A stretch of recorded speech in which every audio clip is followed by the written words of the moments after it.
take our seats.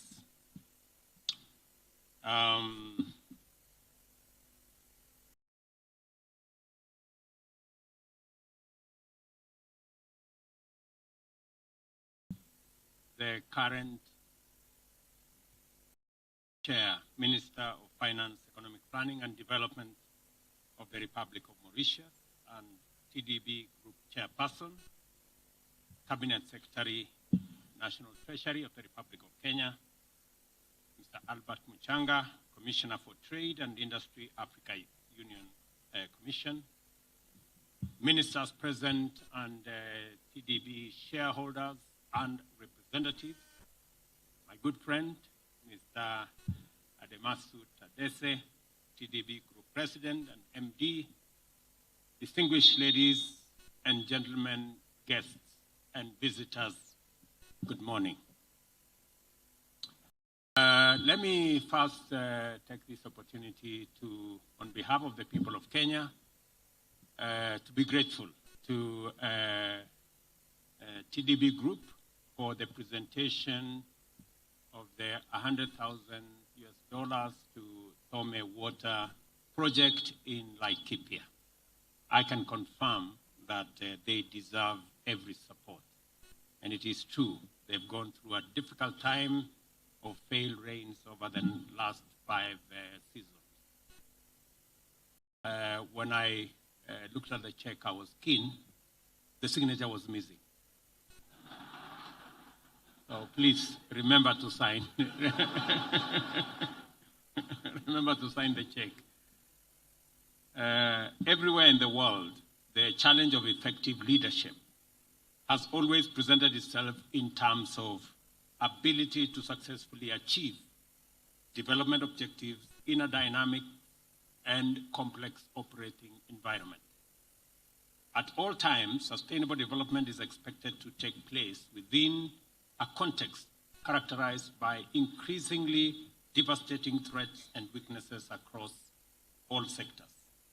In our time, everyone interested in growing the economy by increasing wealth, creating jobs, eradicating poverty, and reducing inequality has to confront the fundamental challenge of an increasingly tight fiscal space and the emergence of rapidly mutating and highly complicated new threats.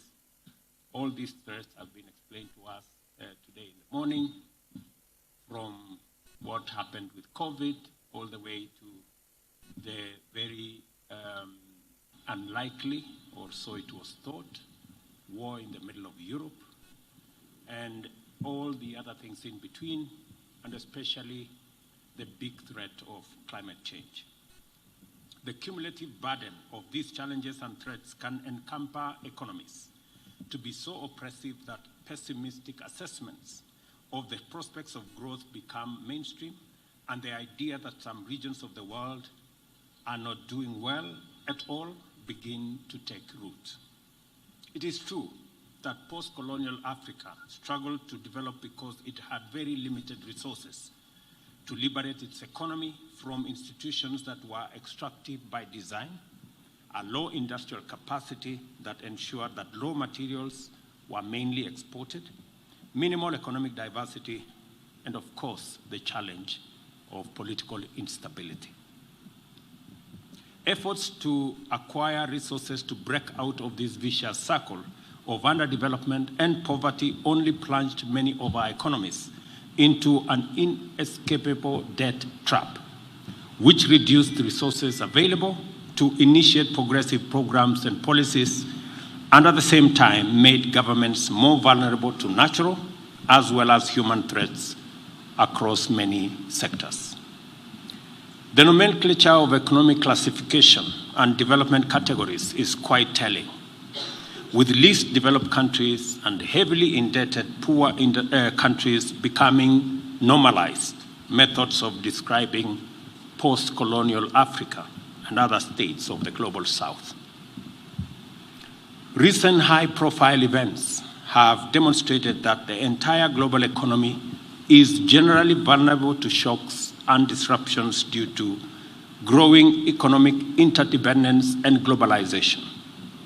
At the same time, They also underscored that advanced economies have greater capacity to invest in measures to improve recovery from these events and resilience to future threats. These measures are often taken at the expense of more vulnerable counterparts, whose prospects invariably depend on closer cooperation on terms defined by such considerations as equity and justice. Volatility in global commodity prices has always exposed the vulnerability of many economies.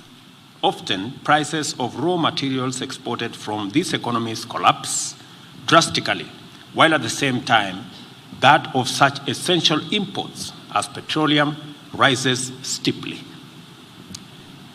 Every episode of such crisis sinks our economies deeper into difficulty, weakening currencies, raising interest rates, and increasing inflation. The most fundamental legacy of COVID-19 now stands as the manner in which it exposed global inequality and injustice. As movement was severely curtailed by the closure of borders and grounding of aviation services, global supply chains were constricted and disrupted, leading to unprecedented distortion of market dynamics everywhere. Many developed industrial nations immediately redirected investments towards the development of essential supplies, including vaccines and protectives, which were stockpiled, exposing importing countries to a near catastrophe. The post-pandemic situation has been difficult, to say the least. We are still on a recovery path, rebuilding after the devastation of tourism, transport, and export sectors. Inevitably, we have taken a massive hit in terms of worsened fiscal imbalance and deeper debt, which has been worsened by the emergence of a high interest rate environment. The geopolitical tension that exploded into open conflict in Ukraine have also intensified this very difficult situation. But that is not the end of the matter for Africa. Our plate is stacked much higher with urgent and serious problems.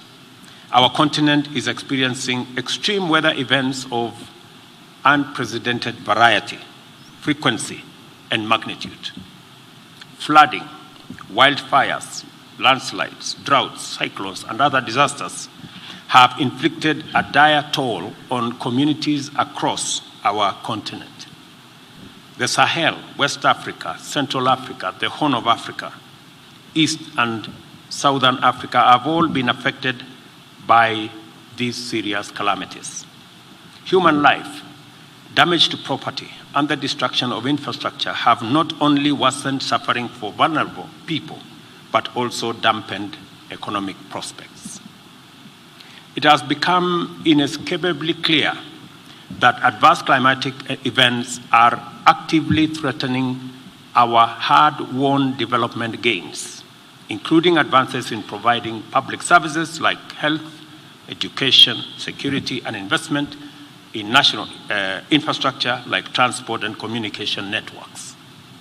Reflection on these matters have also defined a critical weakness in the prevailing thinking in development and climate action, which treats the two imperatives as separate, unrelated undertakings. In the course of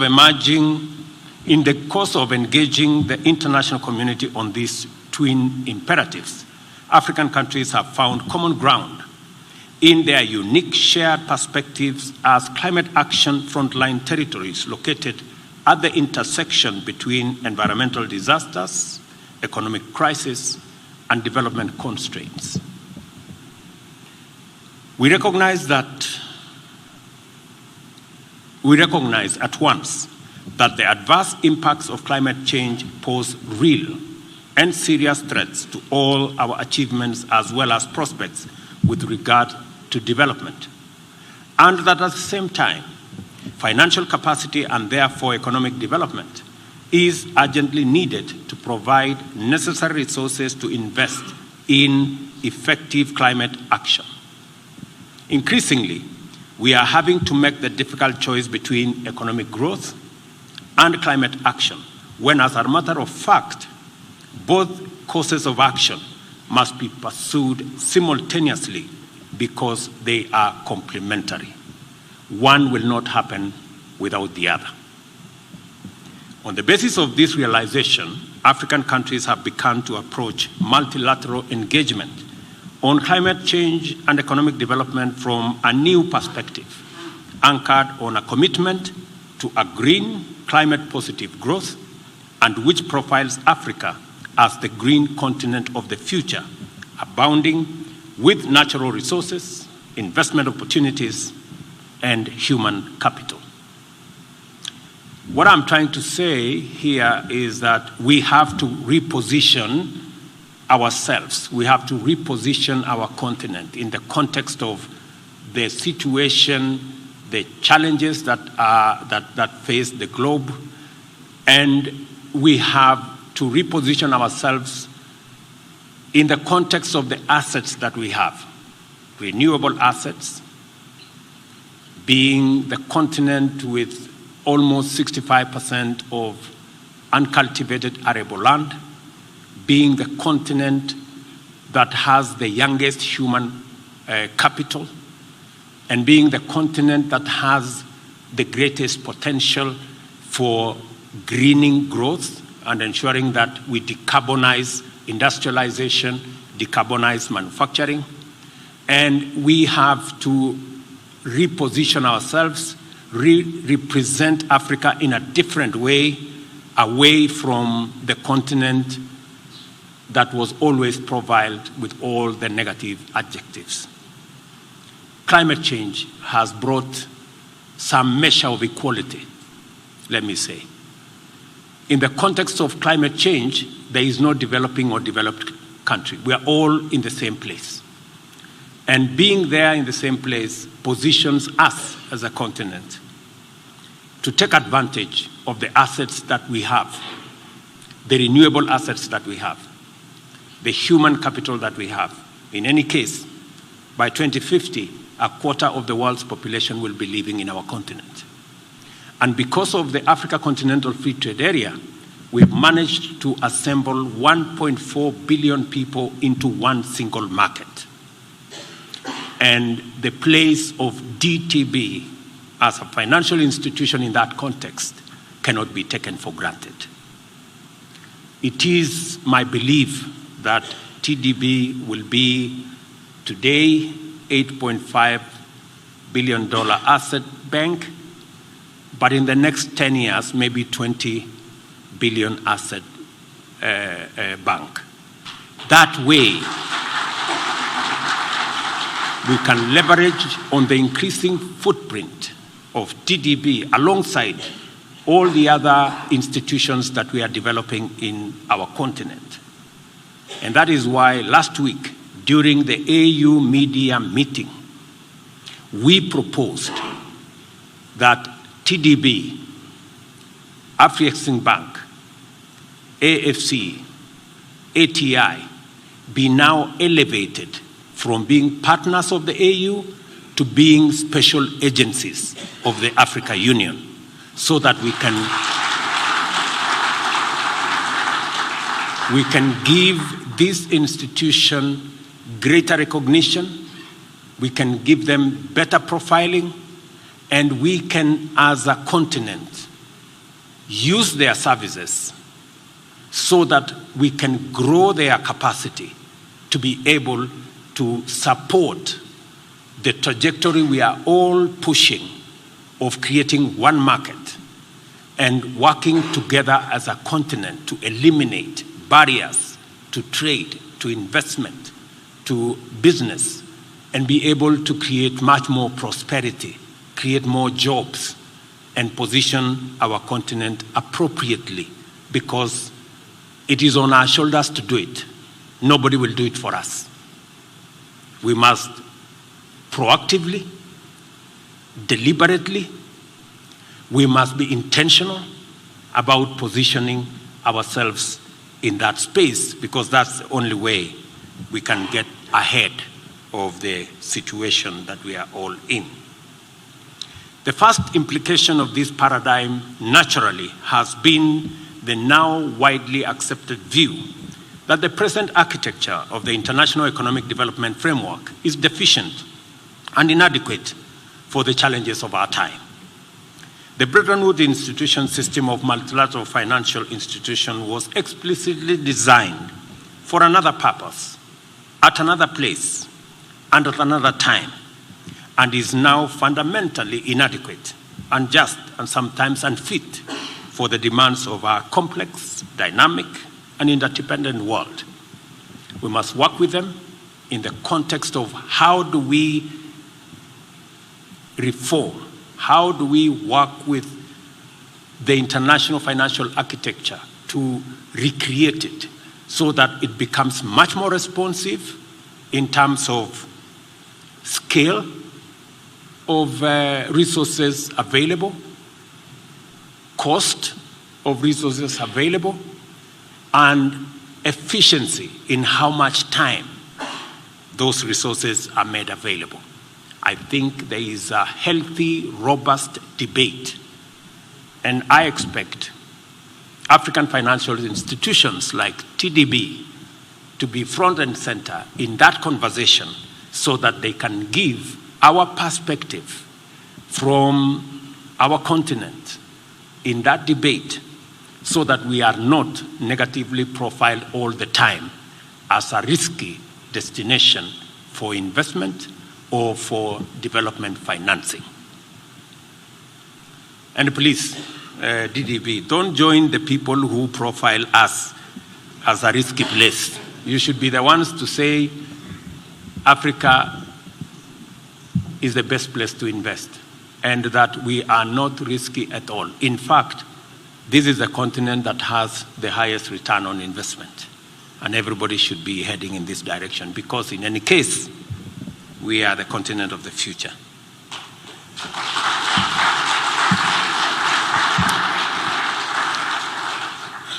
At the International Monetary Fund, European nations took 160 billion of the 2021 issue of special drawing rights, compared to African countries' cumulative amount of 34 billion.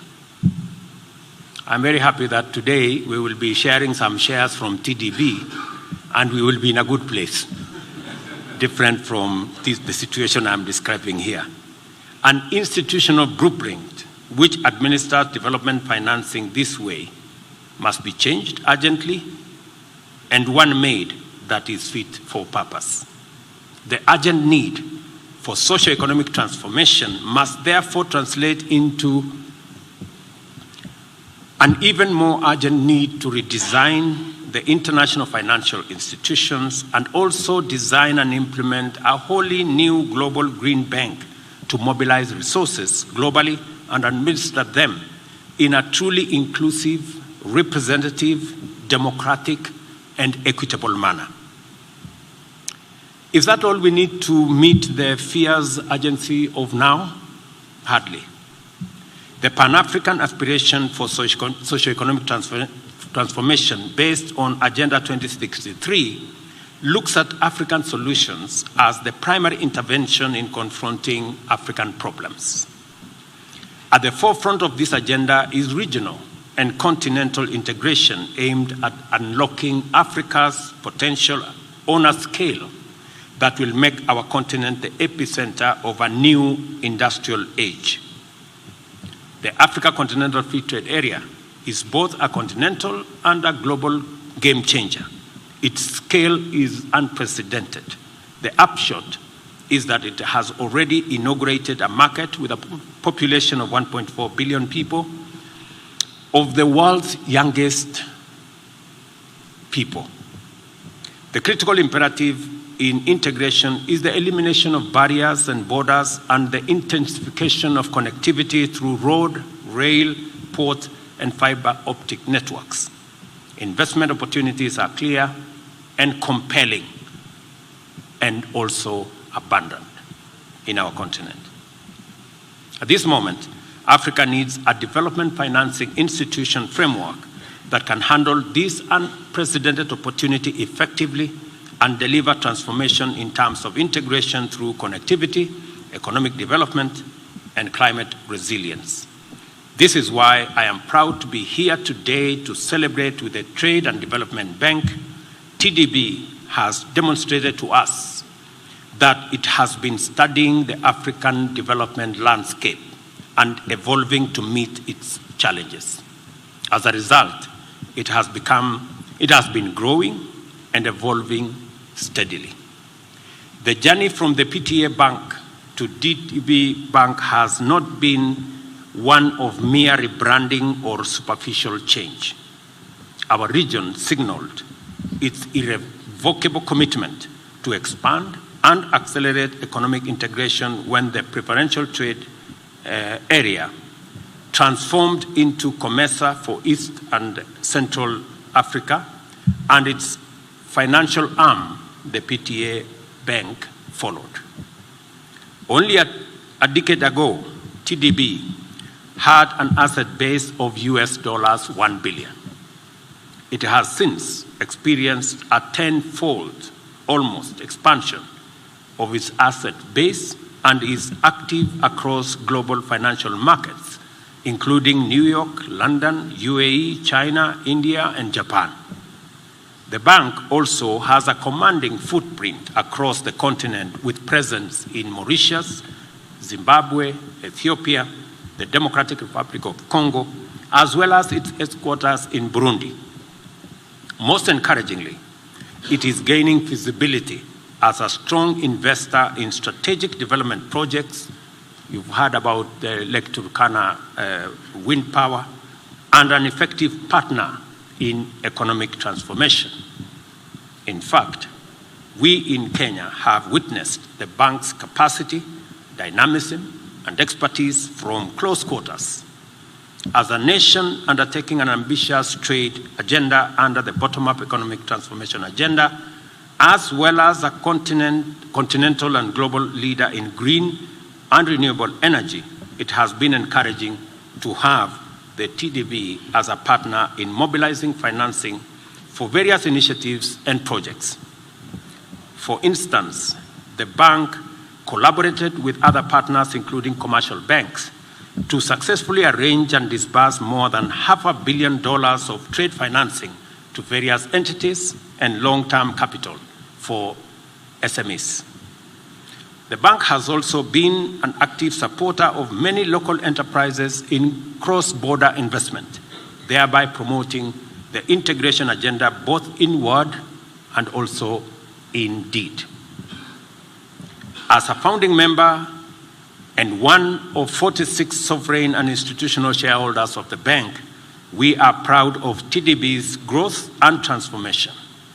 As an African success story, TDB not only anchors our aspiration for regional and Pan-African integration, it repositions Africa as the emerging site of global transformation and complements our agenda of redefining our continent as the home of abundant opportunity and potential. This capacity to profile Africa effectively in terms of more possibilities and less limits is a significant contribution that unites the Sustainable Development Goals, Agenda 2063, the Africa Continental Free Trade Area, and a new approach to effective climate action and economic transformation. On this 39th annual meeting of the Trade and Development Bank, I see promise and I also see opportunity. I take this opportunity to appreciate the leadership of my good friend, Mr. Admatsu Tadesse. He was among the first people when I was sworn into office to come and offer me some advice, which I take very seriously.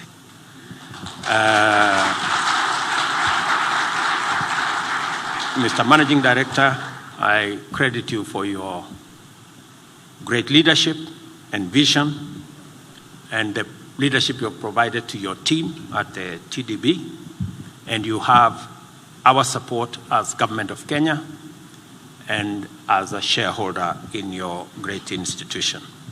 Congratulations to the entire group for your excellent achievements as were listed by the CEO.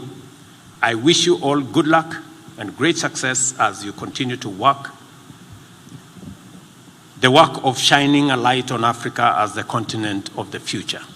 You have all our support, and I am also, like Professor Ndungu, looking forward to the dividends